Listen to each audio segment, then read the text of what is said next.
Okay, we're up to the two dots on the bottom of Daf Gimel Amid Beis. So yesterday we had, I think, 6 mahalchim to explain the Mishnah, and within that mahalach there was a machlokes Abai and Rav.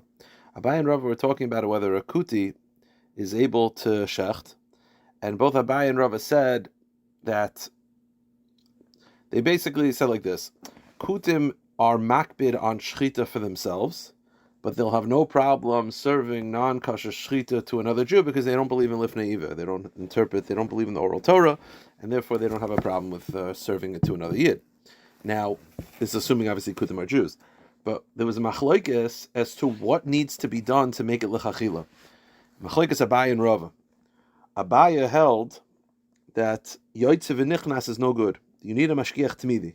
And Rabbi said, no, mashgiach tmidi and yoitze v'nichnas are the same. They're both sufficient. So the Gemara is going to explain where this machlokes came from. So Tana Rabbana and shchitas kuti muteres. If a kuti shechts, it's muter. Ba'med when is a muter k'shisar umid agavav. When there's a mashgiach tmidi.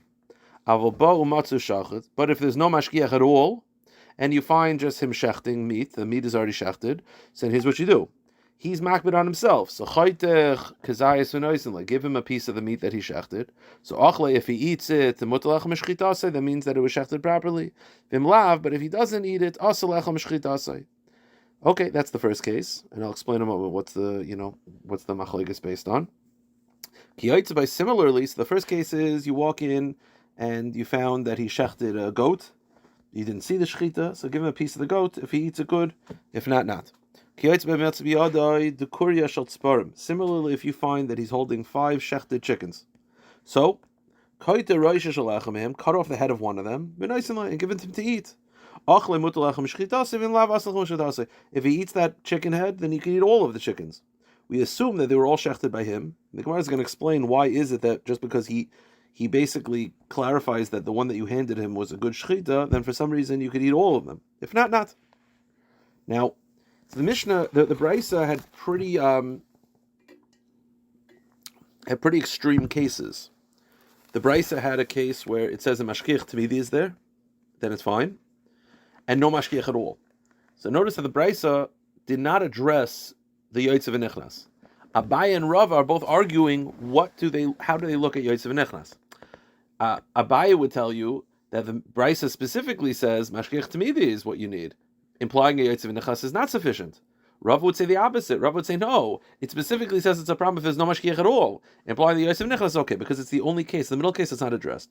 Abai daik mereisha, Rav daik mesefa. Abai focused on the first part and that he's machmer by yoitze v'nichnas. But Rava is daik mesefa. Rava focuses on the seifa, and therefore he's mekel by yoitze v'nichnas. The Gemara explains. Abai daik mereisha. Abai focuses on the reisha because it says time with Yisrael middle gabav. It says dafka that it's okay if there's a mashgiach tmidi, implying of yoitze v'nichnas loy, yoitze v'nichnas is not good. And Rava daik mesefa. Rava is medayik from the end of the brisa, because the end of the brisa says time with the ba matzah shachet, that it's a problem l'chachila if there's no mashgiach at all. Av yoitze v'nichnas shabradam, implying that if it's yoitze v'nichnas it's l'chachila. Okay, so it's the middle case. Now the Gemara just speaks out. How does each one deal with the other one's proof? Ulabaya kasha seifa. How does Abaya, who believes that yoitze v'nichnas is no good, then the seifa? Why does the seifa have to say there's no mashgiach at all? Say yoitze v'nichnas is no good, and Abaya would say that's what it means. When the seifa says there's no mashgiach at all, it's a problem. It means yoitze v'nichnas. That's kimat. That's kilo mashgiach dami. Amar lach yoitze v'nichnas dami uba matzu karilei. And Rava says the opposite. Rava kasha reisha. What does Rava do with the reisha? Because the reisha says it's only okay if there's a mashgiach tmidi, implying yoitze v'nichnas is no good. So he would say no. Mashgiach tmidi is a yoitze v'nichnas. That's mamash mashgiach tmidi in halacha. Amar lach yoitze v'nichnas nami ka'oimid al gabav dami. Okay. Now we're going to focus on the next case. The next case was that you had this kuti who had 5 chickens. He's holding 5 chickens. So you cut off the head of one of the chickens and hand it to him. If he eats it, then you can eat all 5. So the question is, Amai lichash dilma hayu dahav shachet shapir. I don't understand. You hand him one chicken head A. He eats that. That means you could eat all 5 chickens. Why? Maybe only the first chicken that you cut off that you gave to him was the one that he shechted properly, and the other 4 he didn't. Just because he eats one, why does that mean that you could eat the other ones? So Armenashia b'machnisan tachas kanafav. The case is where you don't show him which head you took off, meaning you put all 5 under your arm, and you take the head off of one of them, but he doesn't see which one. So you hand it to him. So if he eats it, that means that he obviously can eat all of them. I mean, if he knows the head of which of the chicken, he sees that it's chicken A, then maybe you're right. Maybe only chicken A was shechted properly. The case is he doesn't even know which chicken you handed him. You just handed one of the heads. He didn't see. And if he eats it, that means that all of them are shechted properly. So says the Gemara, maybe he put a siman on that head, meaning, although he didn't see which one it came off, but maybe he's able to identify from the head itself that he looks at the head, he says, oh, that's the one that I did properly. And you're not able to eat the other ones. The cases where he crushes the head. So there's no siman anymore. So basically you're just giving him like a crushed chicken head. He doesn't know which head it came from. He doesn't have any siman. And if he eats it, that means that all 5 were shechted properly. Now the Gemara says Akasha. Kutim are makbid on things that are from the Torah. Now, it's not mafurish in the Torah. It's a weird thing about today's daf. It's weird figuring out what the kutim were all about, because like the mitzvahs that they were makbid on, they were super makbid on, but they didn't have the oral Torah. That's why they have no problem lifnei iver. They have no problem being machshel, not the Jew, because they don't believe in lifnei iver. So the Gemara is saying that if they eat it, that means that there's a proper shechita. The problem is that the source for shechita in the Torah is the pasuk says v'zavavchda mivkarecho mitzaynecha, that you shall shecht your bakar and sign. There is no mafurish pasuk in the Torah to shecht the chicken, to shecht birds. Shechting birds is halacha mesh Sinai. So maybe they didn't believe that there's shechita at all. Meaning you're assuming that there's shechita and they shecht it properly. Maybe they believe there's no such thing as shechita by a bird. Dilma kasavri kutim ein shechita life minat Torah. So the Gemara says, wait a minute.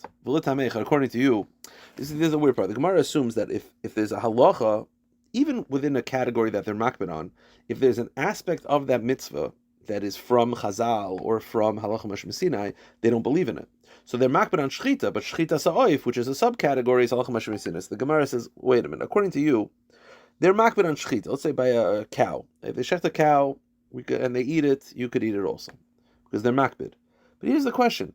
So many of the halachas of shchita are interpreted by Chazal. The Torah just says to shecht.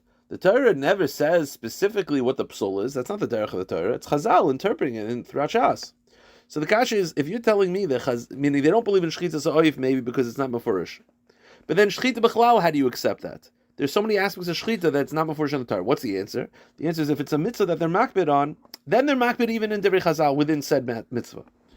And meaning the same way you can eat the shchita, even though it doesn't say in the Torah specifically the dinei shchita.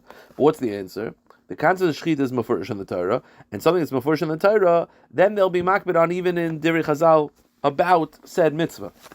They're just not going to accept Chazal's complete, creations or halacha mishmi Sinai, but there's a mitzvah in the Torah, then they'll even take Chazal. So to over here, shchita sa'oif, because you're right, shchita sa'oif is not mafurish, but shchita is mafurish. And by shchita, when they're makbid on shchita, they're not just makbid on that which is written in the Torah. They're makbid on all dinei shchita. According to you, shia, derasa, chalada, hagrama, ve'ikr, miksiva, and all these halachas of pushing and pressing and burrowing and cutting beyond the area and tearing, all these psulim that we'll get to of how to shecht properly and not properly, all the psulim of shchita, that's not mafurish in the Torah. Elakim dachzi. So what's the pshat?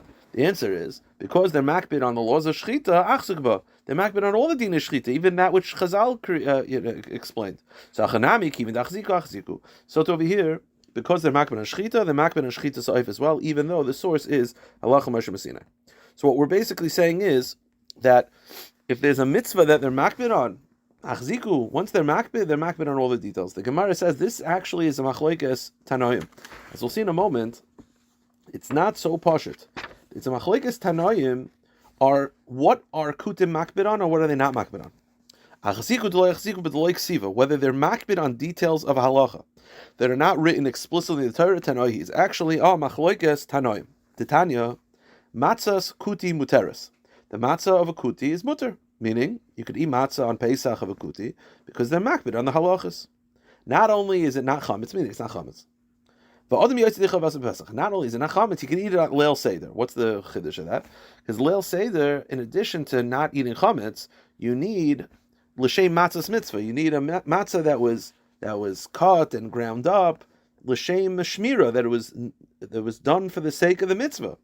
So the chiddush is the Tanakama believes that not only, as the Gemara is going to clarify, not only are the kutim makbid on to avoid chametz and to eat matzah, but they're also makbid on the details of how the matzah has to be made. L'shem matzah's mitzvah, etc. Even though it's not before in the Torah, but because they're makbid on matzah, they're makbid on all dinei matzah. Rav Eliezer says, no, if you she'ein bekim b'diktukei mitzvahs Yisrael. He says they're not makbid on that. As we'll see, Rav Eliezer's shita is that although they might be makbid that it's not chametz, but they're not going to do l'shem matzahs mitzvah. No, of course not. So Rav Eliezer holds they're makbid on biblical laws, not interpretations of Chazal, even for a mitzvah that they're makbid on. And Rav Shmuel says the following cryptic line: Kol mitzvah shechziku b'kutim, any mitzvah that the kutim are makbid on, harbe medaktim b'yosek Yisrael, they're more firm than we are. Now we have to figure out exactly what Rav Shimon Gamliel is addressing. So the Gemara clarifies: Amar Mar matzahs kuti muteres v'ad miyotzei dechavas b'Pesach. The matzah of a kuti is muter, meaning it's not chametz, and he can be yotzei leil seder. Pshita. Yeah, it's pashut. What's the chiddush of leil seder? So the Gemara says, "Ma'od the same malei b'ki b'shimar." You might think that it might not be makbid on guarding the mitzvah, the matzah, meaning, as I said, there's avoiding chametz, and then there's doing l'shem matzahs mitzvah. You might think that they're not going to be makbid l'shem matzahs mitzvah. Kamash Malon, that because it's a mitzvah that they're makbid on, they're super makbid, even in Divrei Chazal. Rav Eliezer then says, Rav Eliezer says, no, you can't eat it on Leil Seder. Because Savar, loy b'ki b'shimar. Rav Eliezer holds, Rashi explains actually, Rav Eliezer holds that not only are they not makbid on l'shem matzahs mitzvah, they're not even makbid on chometz, meaning, They might be makbid that it should be called matzah, but then I don't know the details of 18 minutes. It could be chametz. So Rabbi Eliezer holds that kutim are not makbid on mitzvahs the way we are. So you have the first sheet is that they're makbid on not just matzah, they're makbid on all the details of halacha. Then you have Rabbi Eliezer says that they're not makbid on halacha at all. Then you have Rav Shimon Gamliel, Oimer, kol mitzvah shechziku b'kutim harb medaktim b'Yisrael. A mitzvah that they're makbid on, they're firmer than we are. So the question is Rav Shimon Gamliel saying the same thing as Tanakama? I mean, what's the machlokes? Tanakama says that they're makbid on matzah, they're makbid on all details of matzah. Shimon Gamliel says, what they're makbid on, they're super makbid on. It's the same thing. Hainu Tanakama. So the Gemara says, Ikabenayu d'chsiva v'loy achazikaba.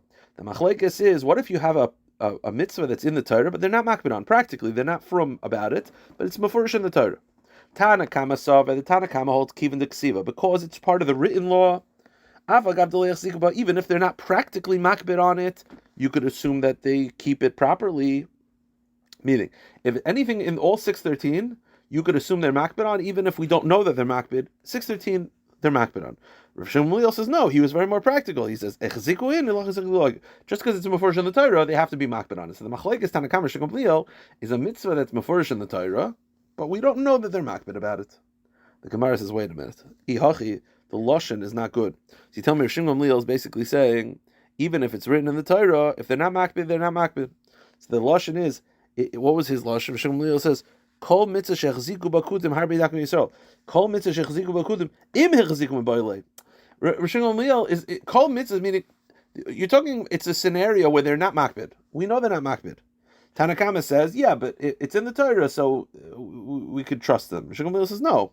So the lashon should not be kol mitzvah; it should be im hechziku. Rav Shimon Gamliel's point is that it's only true. We're only trust them if they're makbid. So it shouldn't be kol mitzvah; it should be im hechziku. If they're makbid or not. So Rav Shimon Gamliel's lashon is not meduyik. So the Gemara says you're right. Reverse it. It can be now the loik sivach zikuba. The machlokes Tanakama Rav Shimon Gamliel is what if there's a mitzvah they're makbid on, but it's not mefurish in the Torah. Generally, they did not believe in the oral Torah, but let's say there was a certain mitzvah that they were makbid on. Tanakama savar kivin loik siva alpha gav dech zikuba nami loy. Tanakama says no. It has to be in the Torah for us to trust them, even if we see that they're super makbid. Let's say they're makbid in Netil Sidayim. Let's say they were. Tanakama would say yeah, but it's not in the Torah. So I don't care that they're makbid practically. It's not part of their acceptance of the Torah. They're only makbid on the Torah, even though they happen to be makbid until time. We don't trust them. To that, Rav Shimon Gamliel says no. Kivan da'achziku achziku. That was the Rav Shimon Gamliel's lashon is not very meduyik. Kol mitzvah shechziku ba. I don't care whether it's written in the Torah or Chazal. If they're makbid, they're frumer than we are. Okay. Now, in yesterday's daf, we had a discussion of a mummer oichel nevelus l'tei avam. That if you have someone who's a mummer, which means he's not makbid on kashrus, but he's not doing it because he doesn't care. He's doing it, meaning he doesn't do it to fight against Hashem. He's not mumel hachis. He's just doing it because he out of convenience. Meaning, if there was kosher meat that was cheap and easy, of course he would eat it. But he's not going to spend more money on kosher meat. He's not going to matriach himself. So it's this weird situation where he sort of cares but doesn't care. So Rava says, Gufam Rava, Yisrael mumar oichel nevel l'tei avam. If you have a renegade Jew who eats nevelis, filetei avon, because it's enjoyable. He thinks it tastes better, it's cheaper. So if you examine the knife and give it to him to shecht it, meaning we're not concerned that he's going to bedafka mess it up. He's not a bad guy. He's just not going to get a good knife on his own. He's not going to care to, kasha the knife, to get a good knife. You give him a good knife, he'll use it. My taima, kiva deika heter visur. Now, why aren't we concerned that he's going to bedafka do it on purpose? Because there's a permissible way, which is to shech properly, and there's a prohibited way to mess you up. He's not going to choose to avoid heter and choose isser. He's not going to choose isser, so he's not going to bedafka. He's not a bedafka guy. He's not going to bedafka go mess you up. See, here's the kasha though. What's the next halacha? The next halacha is that if you didn't check the knife before, he can't shecht. The question is, wait a minute. If he's not a bad guy, kiloi badak nami, then why can't we just trust that he would use a proper knife? The answer is mitrach loitarach. He's not going to be matriach himself, meaning, if you give him the knife, he's going to use it properly. He's not a bad guy. But if he doesn't have a good knife, he's not going to start going door to door getting a good knife. He'll use whatever knife he has, even if it's a puzzle knife. Okay, so there's this weird situation that, again, a mummer oichel nevelis te'avoin could be relied upon if there's kosher food available, or in this case, you give him a knife, then we could trust him. Amrli Rabban l'Rava. So you see from here that a mummer oichel nevelis te'avon is, again, it's not just that he's not a bad guy. Even though he himself he's not makban on kashrus, we could trust him, as long as we understand his motives and we understand that the situation is where there is a opportunity for kashrus. We could trust him that he's not going to bedafka mess us up. Tani the Messiah le'elach. So Rabbanan said to Rava, I have a raya to you. What's the raya? Chamtzin shel oivre aver. You have chametz of a Jew who kept chametz past Pesach. Okay, he didn't want to. I guess he couldn't sell his chametz, and he didn't want to get rid of it, so he kept the chametz over Pesach. Chametz over Pesach. That's a big problem. He's over by your Rabbi Matzah, big aver. Go to the next page. Achara Pesach mutar miyad. But the second Pesach is over, you could buy chametz from him. Why? He owned it over Pesach. It's chametz over Pesach. The answer is mipnei shehein machlifin.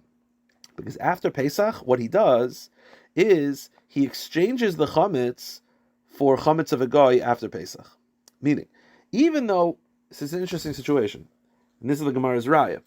What's Rava's point? You have a mummer oichel and nevelis te'avon. So you have a mummer who's not a bad guy. He just doesn't care. So we assume that he won't mess you up. And if there's an opportunity to go in the mutter way, he will do that. It's the Gemara. This is a bigger chiddush.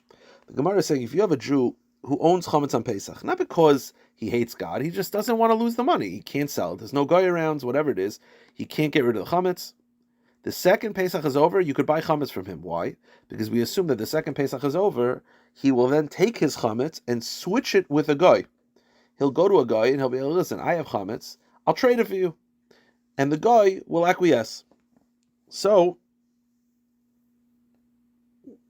by the way, it's not even allowed to trade your chametz, because chametz shavla Pesach is also by no, but okay, he'll try to minimize. What do you see? You see that even though he's a mummer, and he keeps chametz on Pesach, we assume that when Pesach's over, and he reaches a guy, again, they didn't have a guy, so on Pesach, he didn't have anyone to swap it with, and the second Pesach's over, he'll go to a guy, and he'll switch the chametz, so the chametz was no longer his chametz, but was rather a guy's chametz. Now, again, it's a chiddush, because we were saying before that a mummer, oichel nevelis te'avon, will not be matriach himself. Over here, it's a shtickle tircha, but that's, it's a bigger chiddush, that you see how much we trust a mummer, that even though he's a mummer, and even though he's not makbid on chametz, he will try to minimize the problem when possible. Now, we were talking before about a mummer when it comes to shchita. That's a biblical concept. Over here, is this biblical or rabbinic? Now, is chametz achar Pesach, it's chametz shalva Pesach, is it deraisa or derabanan? So the Gemara says, Savro, we assume, Hamani Rav Yehudahi. We assume the author of our brisa is Rav Yehuda, the Amar chametz achar Pesach deraisa. That the isser of chametz after Pesach, it's chametz shalva Pesach is actually in issa deraisa. We assume it's derabanan. Rav Yehuda held that it's deraisa. Ukatani, so what do you see? That deraisa, even by deraisa, we see that a mummer will try to minimize. So back to our case of shchita as well. Ukatani, Mneshin Machlifon. Almo, you see from here, in regard to even deraisa, lo shavik heter b'chol isura, he will not choose to mess you up. On the contrary, he's actually trying to minimize it. So back to the shechita as well.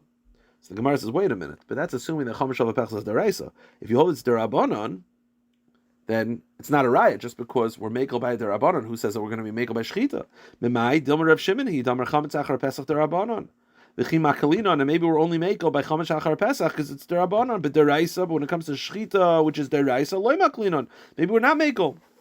So the Gemara says no, it could work even according to Rav Shimon. V'tabi Nam Rav Shimon, even Rav Shimon. Mikatani Shamani Omer Chlifoi. It's not that the difference is over there. The case of the Chametz Achar Pesach, it's not a presumption. It's not maybe he switched it. It's confidence. Devade machlifin. It's the same. I'll tell you why. Even Chametz Achar Pesach is derabanan and Shechita is deraisa, but they're different. Over there by a derabanan, we're confident not only that he's not going to mess you up, we're confident he's going to actively try to fix it.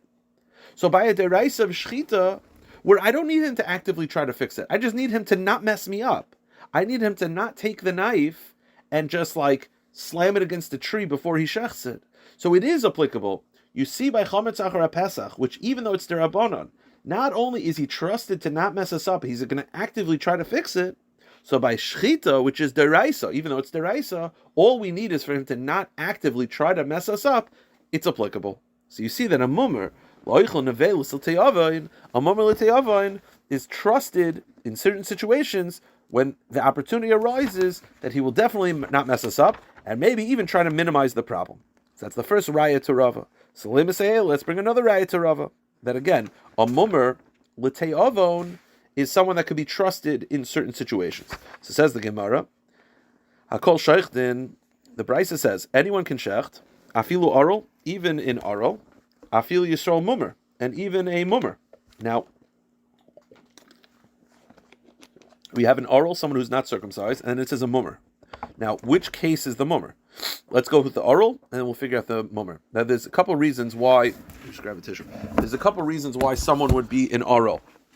Someone could be an aral because they couldn't be circumcised for medical reasons. But in such a situation, if someone is unable to be circumcised for medical reasons, I wouldn't call him an aral. He's an ones, right? If someone who medically cannot have surgery to have the bris milah, I wouldn't call him an aral. An aral implies that he's a bal avera, and he could still shecht. So the Gemara wants to know, so you have an aral can shecht, and then a mummer can shecht. What type of mummer would depend on what type of aral we're talking about. Hi aral hechi damnu. What's the case of an aral? If it's a person who can't have a bris milah because his brothers died, which means that medically the doctors already decided that in his family his family is not someone who could have a bris milah. He medically cannot have a bris milah. Hi somal. What's the chiddush? He could shecht. Of course, he's from Yid. He's a big tzaddik. He's just medically. He's ill. He's not. He's an oines. It must be that someone is a mummer because he doesn't care about bris milah. He's a from person. He just doesn't believe in bris milah. He's called a mummer la'arelis, big avera, and yet he could still shecht. That's mummer la'arelis. Then what's the next case in the brisa? A yisrael mummer. Now, v'kasavar. And what do you see? Kasavar, obviously the fact that he could shecht is mummer l'davar echad loy have a mummer l'chol terakula. That just because he's not makbid on the laws of bris milah does not mean that he is like the status of a guy, right? Just because you're not makbid on one mitzvah doesn't mean that you're out on all other mitzvahs. So he's not makbid on bris milah, but he could still shecht. Then what's the next case? A mummer. The next case is a mummer can shecht. Well, what type of mummer? If it's a mummer just means someone who's not makbid on halacha. Now maybe it's someone who's not makbid on a certain halacha. He wears shatnez. Whatever it is, he wears a certain halacha he doesn't care for. So isn't that the same thing as mummer la'arelis? Mummer la'arelis means that he's a frum Jew, he just doesn't have bris milah. Then it says a mummer also can shecht. Well, what type of mummer? If it's someone who's a frum Jew, but he doesn't, he wears shatnez. So that's the same thing. It must be a mummer. It's not someone who's just not makbid on halacha. It's someone who doesn't keep kashrus. A mummer lenevelis, that he doesn't eat kosher. Again, not because he's a bad guy. And what do you see? He could shecht uked de Rava, and it's a raya to Rava that if someone is not makbid on kashrus, but he's not doing it because he's a bad guy, he is trusted to shecht. It's a raya to Rava. Because again, if not for Rava, I would argue that if someone's not makbid on kashrus, whatever the reason is, they can't shecht at all. They're not trusted. But what do you see? Mummer, Yisrael mummer can shecht. It must be a Yisrael mummer is a mummer. Eichel neveil l'teyavon. So the Gemara says, loy, no. Loy l'me'emelach mummer loy sedavar loy. Really, maybe I would tell you if someone's not makbid on kashrus, he's out. Rav is wrong, he's out. So what does it mean that a mummer can shecht? My time, the dosh keter damile. If someone's not makbid on kashrus, he's not going to shecht properly. So what? I don't understand. So Yisrael oral can shecht because he's a from Jew, but he's allowed because he's only not makbid on one halacha. Bris milah, fine. Mummer nevelis is out because if you don't eat kashrus, you're not trusted by kashrus. So what does it mean that Yisrael mummer can shecht? So the Gemara says a tremendous chiddush. Yisrael mummer is someone who does avodah zarah. He's a from Jew, whatever this means. He believes in God, but he happens to also be nichshel in avodah zarah. Avodah zarah was a big yetzer hara at the time. Now the reason why this is a chiddush is because we paskin that if you do avodah zarah, you're out. But the Gemara says perhaps that's what it means. Yisrael mummer, meaning if you're not makbid on kashrus, you're out. But what if you're makbid on kashrus and you're shemer Shabbos, but you do avodah zarah? Okay, so the Gemara says, "Elamom l'avodah zarah ukeder Ravanan, Dam Ravanan Amar Shmuel, Yisrael momer l'avodah zarah, mutar lechem shchitaso." If a Yisrael momer l'avodah zarah, but he's makbid on kashrus, then you could eat his shchita, because momer l'avodah zarah is not momer l'chol terkul. Again, this is a tremendous chiddush, because also we paskin that when you're willing to do a worse avera, you're definitely willing to do a lesser avera. But that's the Gemara's presumption. So therefore, it's not a riot to Rav because we're not talking about someone who's not makbid on kashrus. We're talking about someone who's a mummer l'avodah zarah. Gufa, where did Rav Anan get this from? That if you're makbid on kashrus but you happen to avodah zarah, you could shecht. Rav Anan Amar Shmuel, Yisrael mummer l'avodah zarah. A Jew who's a renegade to do avodah zarah, he does avodah zarah, but he's makbid on everything else. Mutar lechem shchita also, you could eat his shchita. Where do we find such a thing?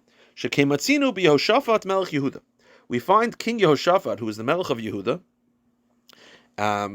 He joined forces with Achav. Achav was a terrible Rasha, and he had a relationship with Achav.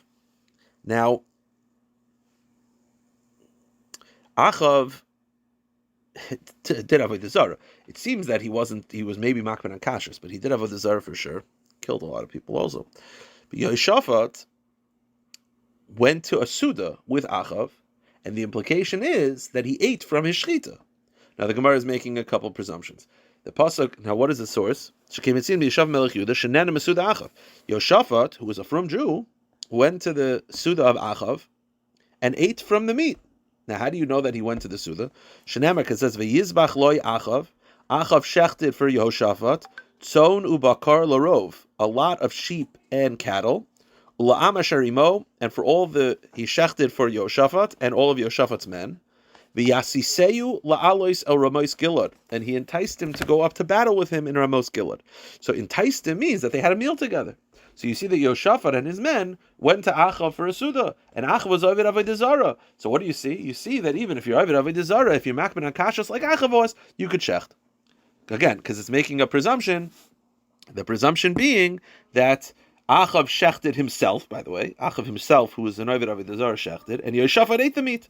So the Gemara now is going to prove that was the case. Now the Gemara says, Dilma mizbach zavich mechel yochel. How do you know Yehoshaphat actually ate? The pasuk just said that Achav shechted. Maybe Yehoshaphat went, but refused to eat. He says, I don't eat your kashrus.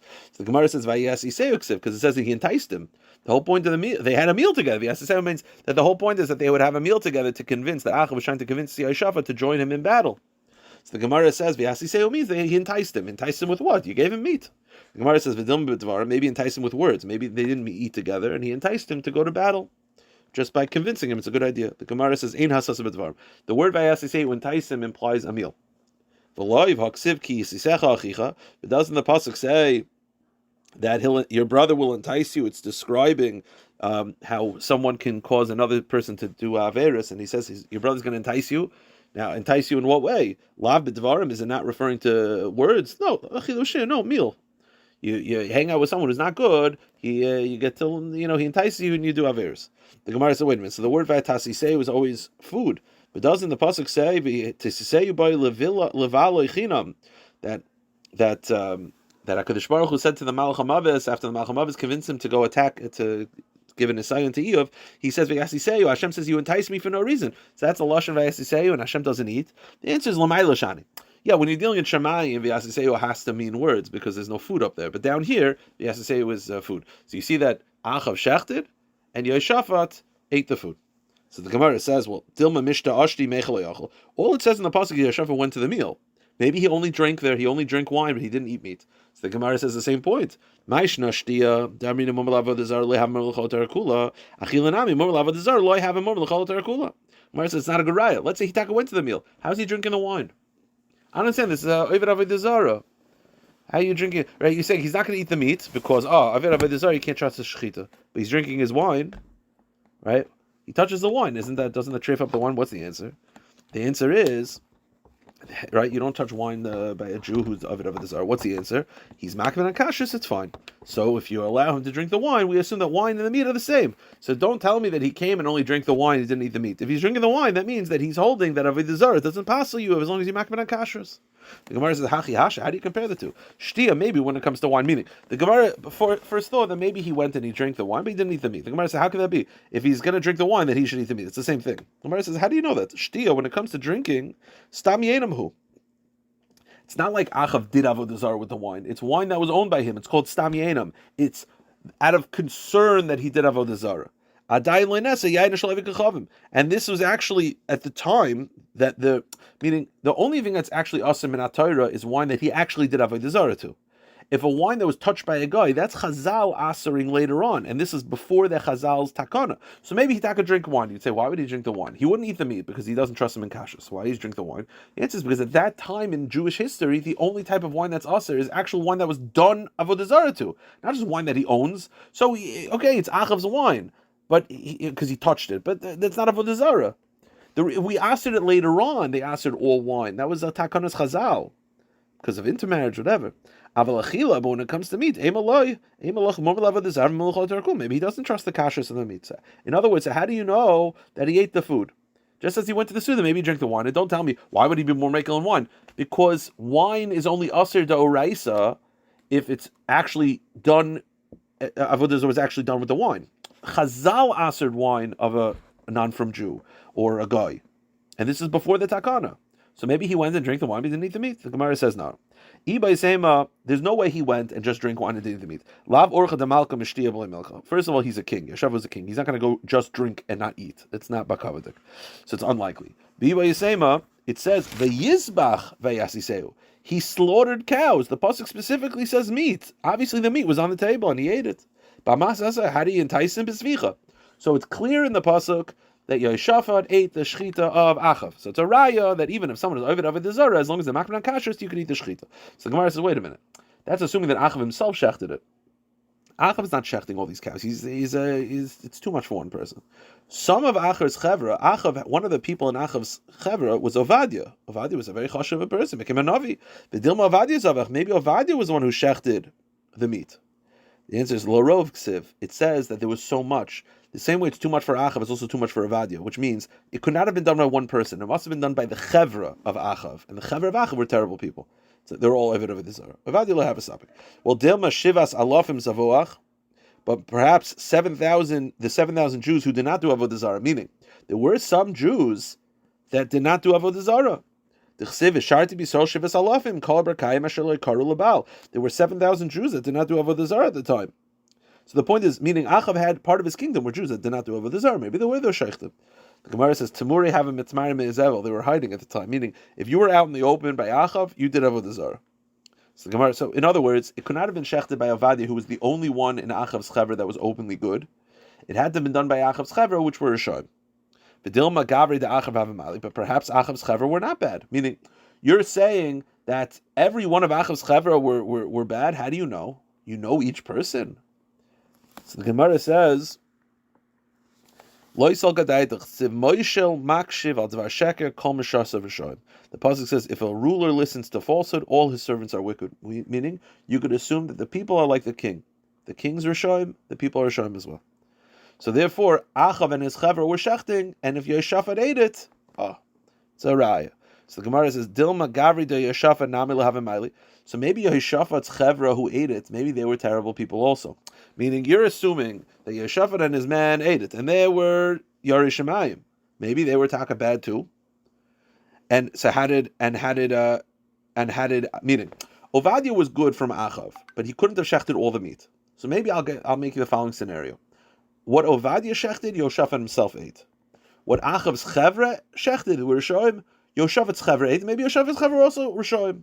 So the Gemara says no. Achol Dav Yeshafat Zavuch Yoavadia. I'm sorry. Zavuch Gavri de Achav, that which Achav's chaver shechted. Achol Gavri de Yeshafat. That Yeshafat's men ate because maybe they're also bad. And Zavuch Avadia. Achol Yeshafat. Yeshafat only ate from Avadia. The Gemara says Loisal Gadetach.